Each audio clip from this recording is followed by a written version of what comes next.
Hai guys, jadi kita baru aja pulang dari bioskop dan kita baru selesai menyaksikan Satria Dewa Gathotkaca. Oh, akhirnya lega. Project pertama dari Satria Dewa Studio ini akhirnya dirilis juga setelah kurang lebih 1 tahun lebih lah ya mereka menunda film ini karena memang pandemik, bahkan syuting mereka juga ngos-ngosan, buru-buruan dengan pandemik dan juga peraturan-peraturan yang sangat ketat dari pemerintah.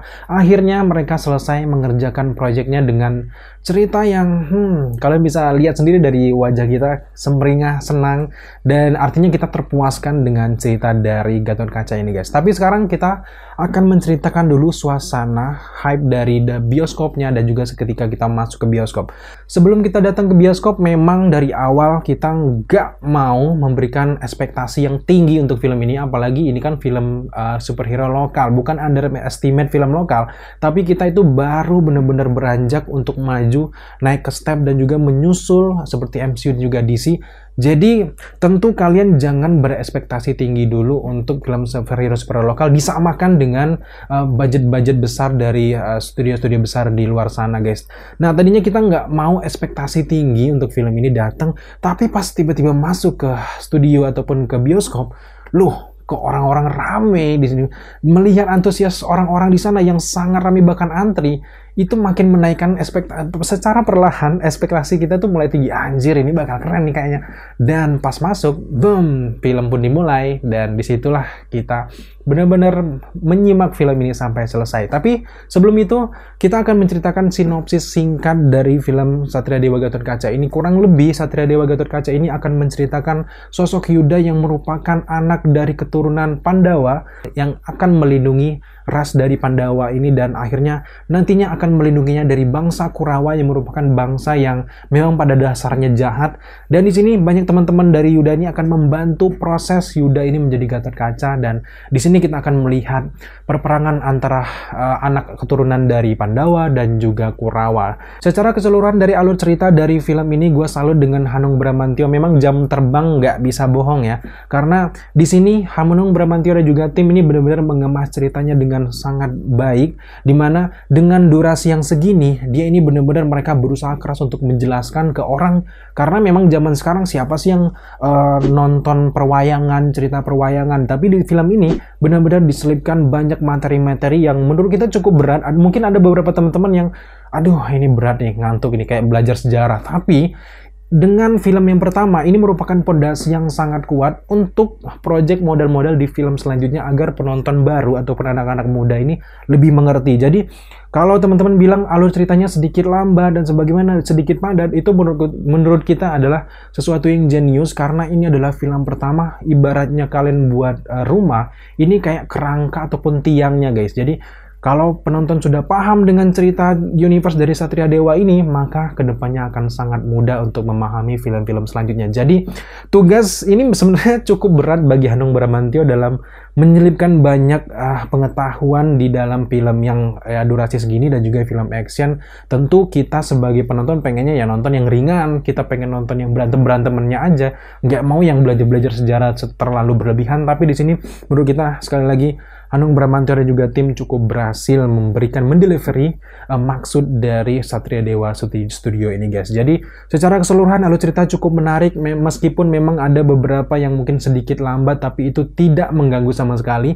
So sekarang mari kita berbicara soal sinematik dari film ini. Gue sangat salut karena di awal film kita langsung disuguhkan masa lalu dari Hastinapura, di mana menceritakan bagaimana keluarga dari Yuda ini dibombardir oleh bangsa dari Kurawa, dan gue benar-benar salut dengan landscape pemandangannya yang sangat lebar. Di bioskop juga kita menyaksikannya dan wah gila, ini kualitasnya udah Hollywood kayak gue bilang, dan ini sangat keren. Dan apalagi setelah bangsa Kurawa ini, keturunan dari Kurawa ini bertemu dengan ibunya si Yuda dengan ilmu kayak gitu, visual efeknya men, itu benar-benar levelnya udah Hollywood, udah levelnya kayak berasa kita nonton film DC ataupun Marvel gitu loh, dan ini sangat keren. Tapi memang yang sangat disayangkan adalah setelah dia pindah ke Yuda versi sekarang, Yuda versi modern dan juga versi yang masa kini, dengan penampakan Rizky Nazar yang lagi berantem dengan si Gledek itu, ganjir, langsung berubah jadi kayak FTV gitu loh. Karena ya mungkin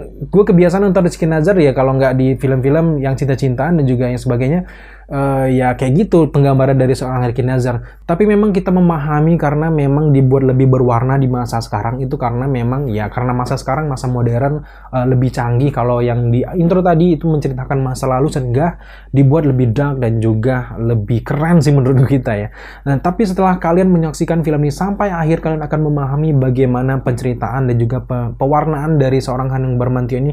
Dan menurut kita sangat keren ketika adegan-adegan berantem mereka ini dengan tone warnanya pun sedikit berubah-berubah, dan visual efek ilmu-ilmunya pun sangat menarik dengan banyaknya pengambilan yang lebih dengan suasana yang gelap. Ini semakin menonjolkan pewarnaan dari visual efeknya yang gue sangat salut, yang gue bilang level Hollywood tadi. Dan untuk CGI-nya sendiri gue bisa bilang ini salah satu CGI terbaik yang ada di Indonesia. Memang kalau mau membandingkan dengan Marvel DC ya kita mungkin 10 tahun ketinggalan lah dari Marvel DC. Tapi untuk ukurannya kita pembandingan dengan Asia dan juga Indonesia bahkan kita bilang ini yang terbaik deh sejauh ini untuk CGI. Dan Hanung Bramantyo nggak salah mengocorkan dana yang besar untuk CGI-nya ini benar-benar keren. Semoga saja ke depan gue berharap benar-benar lebih dibuat realistis lagi untuk CGI-nya, apalagi di adegan-adegan berantemnya. Menurut kita itu yang harus ditingkatkan lagi. Tapi dari sekali lagi skalanya Asia ya, nggak ngomongin Hollywood ya, ini terbaik, the best, dan bisa bersaing. Apalagi dengan film-film Tiongkok ataupun yang lainnya, ini jelas kita bisa bersaing untuk segi CGI-nya. Dan ini merupakan kemajuan yang sangat luar biasa guys. Salah satu hal juga yang gue suka dari film Satria Dewa Gatot ini adalah filmnya ini tidak terlalu serius dan juga banyak sekali jok-jok renyah, jok-jok baru yang sangat pas di film ini. Bahkan banyak sekali teman-teman di belakang itu wah ngakaknya sengakak-ngakaknya, bener-bener terhibur. Gila gue bilang, bener-bener terhibur kayaknya orang belakang ya gitu. Dan kita akui dengan masuknya orang-orang stand up komedian dan juga orang-orang yang berpengalaman dalam hal komedi, di sini film ini menjadi renyah dan tidak membosankan sama sekali. Jadi meskipun dia film action, jadi nggak harus selalu action yang ditampilkan, tapi juga dengan selipan-selipan humor yang segar dan juga fresh. Ini menurut kita sangat menarik untuk disaksikan. Apalagi yang salah satu adegan yang gue favorit adalah ketika si Yuda ini lagi berantem dengan bangsa Kurawa. Gue gontok-gontokan, tiba-tiba di stop, di pause sama si ibu-ibu untuk ngambil sapunya. Jangan ambil sapu gue, ini larang loh, ini larang iki sapu iki. Itu salah satu scene yang menurut gue sih genius ya untuk scene itu. Jadi dengan musik yang sangat mendebarkan, dengan gaya berantem yang sangat seru, tiba-tiba semuanya stop ketika ada ibu itu sekali lagi itu sangat jenius dan harus diterapkan di film-film selanjutnya menurut gue sih. Jadi sisi humornya benar-benar membantu cerita ini menjadi lebih asik dan juga penonton betah menyaksikannya sampai akhir. Meskipun memang ada beberapa scene yang menurut kita komedinya terlalu berlebihan dan juga kayak penampakan Regen dan teman-teman menurut gue perlu nggak perlu mereka ya, karena memang dari segi lucunya memang di awal-awal lucu, tapi dengan tiba-tiba memunculkan tukang ojek ini nggak ada intro sama sekali dan tiba-tiba terbuang nggak muncul lagi di film selanjutnya, menurut kita sia-sia untuk kehadiran mereka ya. Itu terserah, boleh setuju boleh enggak. Kemudian yang gue sangat suka juga dari film ini adalah transisi perubahan Yuda dari pria biasa aja, kemudian dia dapat Braja Mustinya, tiba-tiba ia berubah menjadi Gatot Kaca. Itu transisinya sangat halus, apalagi momen-momen ketika Yuda ini ingin berubah dan dia datang ke Candi Borobudur dan jeng musik kayak gitu. Itu bener-bener membangun hype kita, anjir ini bakal berubah. Ternyata ditahan, cuman sekedar gelangnya doang, cuman sekedar kalung setengah badannya aja, dan itu sesuatu permainan emosi yang sangat luar biasa menurut kita dari Mas Hanung dan juga timnya guys. Secara keseluruhan dari alur cerita dan juga konsep ceritanya menurut kita Mas Hanung dan juga tim sangat berhasil, karena memang penonton awam saja yang tidak mengikuti pewayangan, tidak mengikuti dunia-dunia Gatot Kaca dan sebagainya itu dapat mengerti sangat baik cerita yang dihantarkan lewat film ini. Karena menurut kita adalah film yang yang baik itu adalah film yang bisa memberikan pemahaman yang jelas kepada penonton awam yang tidak harus memahami pewayangannya dulu. Itu adalah film yang berhasil menurut kita, guys. Kemudian dari segi acting dari para pemainnya juga menurut kita sangat luar biasa. Rizky Nazar, Yasmin Nempar, dan juga yang lainnya benar-benar memberikan acting mereka dengan sangat luar biasa. Setiap karakter diperankan dengan sangat baik dan juga penonton langsung memahami apa dan juga bagaimana penggambaran dari setiap karakternya, guys. Dari awal sampai akhir filmnya kita juga sangat suka dengan plot twist yang dihadirkan. Bahkan Mas Hanung ini benar-benar menggodok penonton untuk berpikir mana nih yang benar-benar jahat, mana nih yang benar-benar baik. Jadi kita belum mengetahui mana yang baik dan juga jahat sampai filmnya berakhir. Bahkan di ending ceritanya pun ada seseorang yang sangat-sangat keren di sini yang akan memerankan si utama nanti di film-film selanjutnya. Yang jelas kita nggak mau spoiler dan teman-teman harus nonton dulu. Secara keseluruhan dari screen sangat puas dengan cerita yang dihadirkan oleh Satria Dewa Studio. Meskipun dengan segala kekurangannya ya kita nggak usah membanding-bandingkan. Kalau datangnya untuk mengkritik, datangnya untuk mencari kekurangan, jelas akan banyak kekurangan dari film ini yang mungkin nantinya akan diperbaiki di film selanjutnya. Tapi sekali lagi, buat teman-teman yang mungkin masih membandingkan film ini dengan film Marvel, masih membandingkan film ini dengan film DC, come on, kita ini baru bangkit gitu loh. Untuk ukuran film superhero Indonesia, Asia ini udah terbaik dan ini layak untuk kita acungi jempol dan juga kita dukung untuk film-film selanjutnya yang nantinya bakal lebih baik lagi. Karena memang kita yakin Mas Hanung pasti tahu nanti, oh kekurangannya di sini, oh kekurangannya di sini, bakal kita tingkatkan lagi nih next di selanjutnya. Secara keseluruhan dari segi kekurangan dari film ini masih bisa dimaklumi, jadi kita nggak terlalu bahas di video review kita kali ini karena ya kekurangannya mungkin dari segi teknis dan juga dari segi modal. Kayaknya utama itu adalah modal kekurangannya.